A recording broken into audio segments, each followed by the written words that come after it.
Hey guys, me Seren back with another car video. I was trying to wait until Friday to film, but you guys know the internet waits for no man, or woman, I guess. Y'all know that saying, like, time waits for no man. And so I was just like, oh, I haven't done a car video in a while. I'll just give you guys a car video because there's some things that I want to talk about and I don't really feel like waiting until Friday. So if this video goes up on Wednesday, then you guys got 2 videos in one day. If not, then it'll probably just go up on Thursday. So the first thing I wanted to talk about was this new show that HBO, I have my windows rolled down, sorry if it's like too loud. The first thing I wanted to talk about is this new show that HBO has greenlit by the showrunners of Game of Thrones, like the creators of the Game of Thrones show. Game of Thrones is based off of like a really, really famous book series, but they like tapped the 2 guys that basically adapted it for the screen for HBO to like do this like other show because Game of Thrones is in its final season. It's like coming to an end. So they like tapped these 2 guys to like do another show. And the show that they're going to be doing is called Confederate. And it's basically an imagining of a version of America where the South successfully seceded from the Union and slavery was never abolished, and it has, the words they used were like, it has morphed into like a contemporary institution. Now right away when somebody says slavery as a contemporary institution, I think of prison, right? Prison, like 13th Amendment, like I think of prison. So I was like, damn, is like the plot twist of the show gonna be that this is really a show about prison? I doubt that, but that would be cool. But of course that's not what they're gonna do. So basically they're doing an imagining of modern day fucking slavery, and a lot of people are really mad about this, or just maybe mad is not the right word, just like disturbed, like perturbed, especially because HBO passed on Underground, right? Underground is a WGN show. WGN canceled like all their shows, and Underground is like a critically acclaimed, like I think it's like even won a couple of awards with Journey Smollett, and I think Angela Bassett was on there last season, and it's about, you know, these slaves that are trying to escape, you know, in the Underground Railroad. I watched like a couple episodes for Beast Bake. Oh, which reminds me, I got my live stream privilege. Oh, I already mentioned that. Sorry guys, I forgot. I was gonna be like, got my live stream privileges back, but then I remembered that I mentioned it in my Hidden Figures video. That's how hype I am about getting my fucking live stream privileges back. But anyways, so a lot of people are like, WGN canceled Underground after 2 really good seasons that people loved, that was, you know, critically acclaimed, that got this like really big fan base, and HBO passed on Underground. HBO did not pick Underground up. It's like, so you passed on a slavery show that already exists, that is already told from the perspective like of these enslaved people that are trying to escape, that already has this like really solid cast. You passed on picking up this show to do your own slave show, right? Like your own slavery narrative that is an imagining of a world where slavery never ended. Like it's like a literal, not figurative, a literal like white supremacist fantasy. It's like a literal white supremacist fantasy where the South successfully secedes and like slavery is never abolished. And in the interview, the guys are like, you know, and this is an idea that we've like tossed around and kicked around for years. We originally conceived of it as like a feature-length film, but we, you know, after doing Game of Thrones, we really think it would be a great, you know, subject matter for a show. And it's just so fucking funny to me because it's like only white people sit around and think about this type of shit. What if slavery was never abolished? Just like white people sit around and think like, wouldn't nuclear war be fun? You know, like, this is the type of shit that white people fucking sit around and think about. Like, I do not sit around and think about what if slavery was never abolished. There are things that I sit around and fucking think about. I think about what if we had never been fake ass motherfucking integrated. Like, y'all already know how I feel about that shit. Like, what if we were never assimilated and we just like kept to ourselves and white people fucking kept to themselves? I think about what if white people killed themselves off during the Civil War, which was to this day like the bloodiest war on American soil. What if white people had killed themselves off during the Civil War and they weren't even around to bother anybody anymore? That's the type of shit that I think about, right? Can I get a show? Like, can I get a show? Can I get a show? And I know it's going to be people that are like, write your own shows and make your own shows. And I want to say something really quick about that. You guys know that I am totally 100% on board with like building outside of infrastructure, because like the mainstream infrastructures are fucking rotten to the core. Like HBO, right? Prime example of like mainstream media infrastructure conglomerate picked up this show, and I'm sure they're gonna go forward with it. They don't give a fuck about no backlash. Just the fact that it's attached now to Game of Thrones, and the Game of Thrones dudes is gonna make the show money, and people are gonna watch it. So I'm totally on board with create your own shit, write your own shit. I am a writer, I'm a content creator, I create my own shit. I do have several speculative fiction pieces in the works, things that I am working on. But I also want to say a couple things with regards to that. Number one, creating is hard, and it takes a lot of time and energy and effort and money. You can't just snap your fingers and make a show. You can't just snap your fingers and make a movie. You can't just, you know, snap your fingers. And I self-published, right? I self-published. So as someone that has self-published, that has like totally self from start to finish, like put shit out there, I'm telling you, like with firsthand experience, like it's very difficult.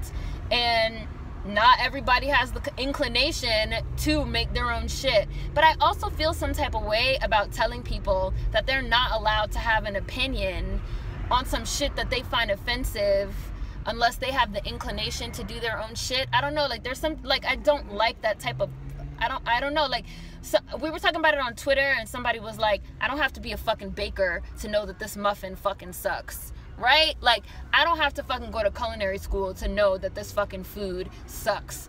I don't have to, you know, create my own entire show series before I'm allowed to have an opinion on, I think this is fucking fucked up, right? Like, if you're tired of seeing more slave narratives, if you're tired, you know, just whatever, if you have an opinion, I kind of feel like, you know, like you're allowed to have an opinion. You don't have to fucking... There's no requirement to having an opinion, right? So I kind of feel like that's like a weird argument and like a weird pushback of like, well, make your own show before you're allowed to have an opinion. No, motherfucker, I'm allowed to have an opinion at any given moment in time just because I have a brain and I'm thinking and I'm using it. So like that's number one. Like and somebody else on Twitter was like, you don't have to necessarily want to create your own shit if you enjoy being an audience. Like you're an audience member, you would like, you know, to, you know, you want to consume your media in a certain type of way, and you want to see certain types of things before you will pay your money to go see it and things like that. And I also think that's fair. I don't fucking make hair products. I have a motherfucking opinion on Shea Moisture, and you're not gonna tell me that I'm not allowed to have an opinion on Shea Moisture because I don't make my own hair products. Like, I support other black-owned businesses, I support other hair care businesses, small businesses, woman-owned businesses, because Shea Moisture is not woman-owned, it is owned by a man. I'm allowed to have an opinion, you know? It's just like a slippery slope in putting qualifiers on people's opinions before they're allowed to have an opinion. But with that being said, going back to, you know, creating your own shit and building outside of infrastructure. This is also why I was so hard on Jay-Z and Beyonce. I feel like I always use them as examples, but they're like prime examples. This is why I was so hard on Jay-Z and Beyonce when they bought Tidal. And this is why I'm like, I was like so hypercritical, is because creating your own media independent of these fucking corrupt mainstream infrastructures takes so much, again, money, time, effort, and energy. Yet, we do have, at this point in time, 2017, a concentration of black wealth, especially here in the United States, that could make that a little bit less hard for a lot of creators.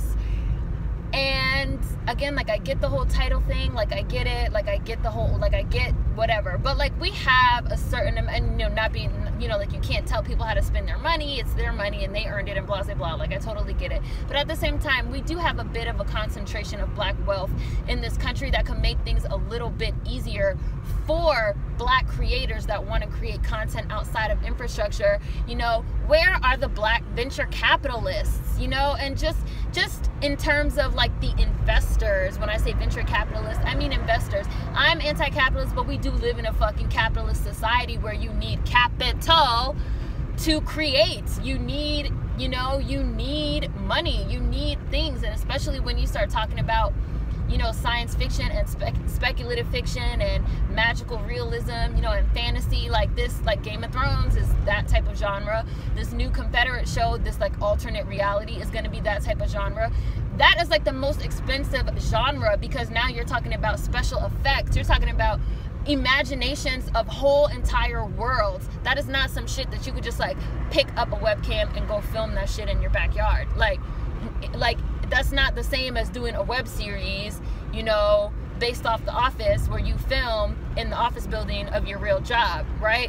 Where you're filming in the apartments of your friends, where you're filming on the street, you know, where you're filming in all these readily available, you know, free spaces.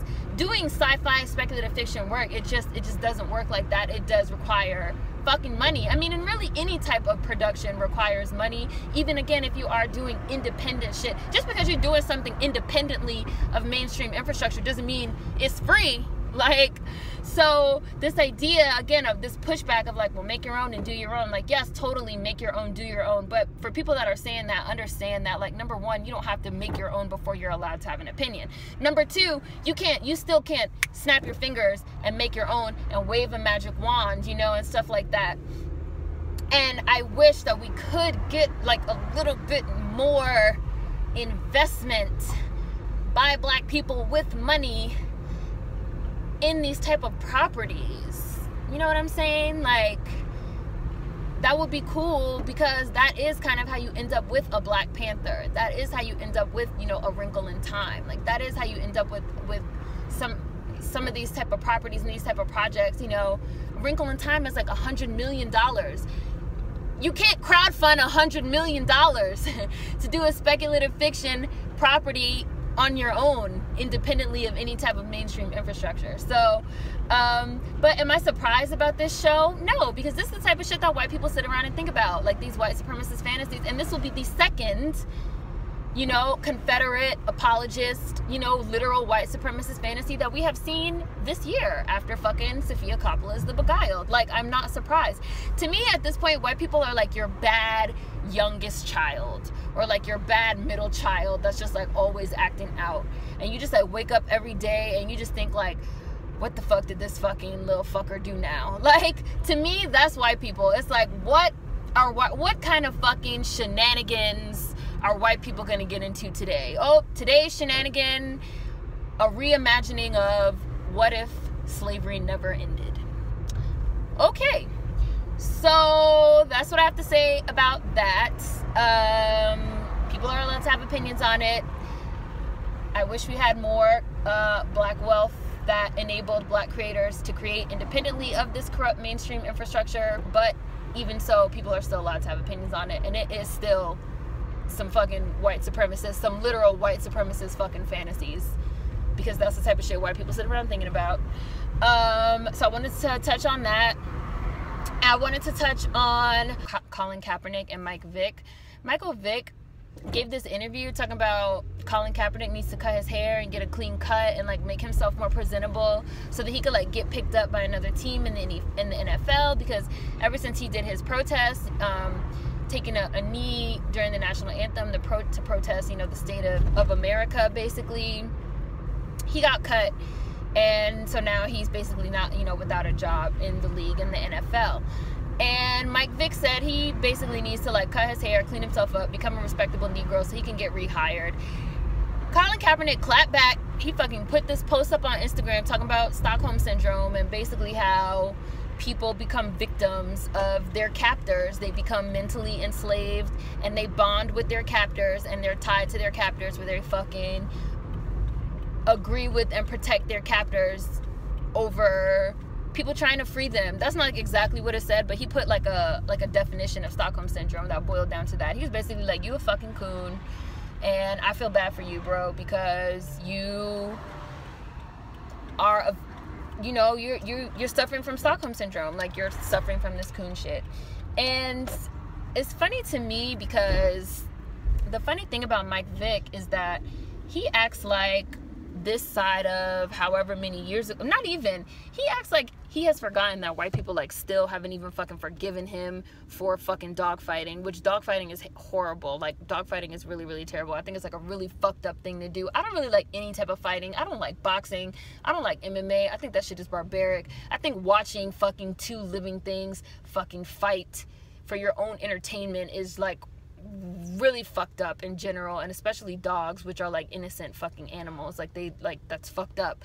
But like Michael Vick, white people still, they will throw your ass up under the bus the first chance that they get. Don't think that they have fucking forgiven you for that dog fighting shit. We all know how white people feel about their fucking dogs, right? So it's just like basically exactly what Colin Kaepernick posted. Like, you still a nigga, and you out here giving me this coon ass advice about that I need to cut my hair, and basically I need to sit down and be quiet so that I can get a job, so I can get a check from these white people. I don't give a fuck about a check. Which also, Colin Kaepernick is like still a multi-millionaire. Like, Colin Kaepernick is not going home at night eating oodles and noodles or anything like that. Like, that shit's mad funny. Like, we joke around about celebrities and like, oh, this celebrity's broke, that celebrity's broke. But like, we talk about in the millions, like, oh, this celebrity is worth 100 million. Oh, your favorite celebrity is only worth 10. We're still talking about multi-millionaires. So number one, Colin Kaepernick gonna be fine if he never works in the NFL again. Like, and I think he's already said something about he's planning on retiring, or he is retired, he's semi-retired, something like that.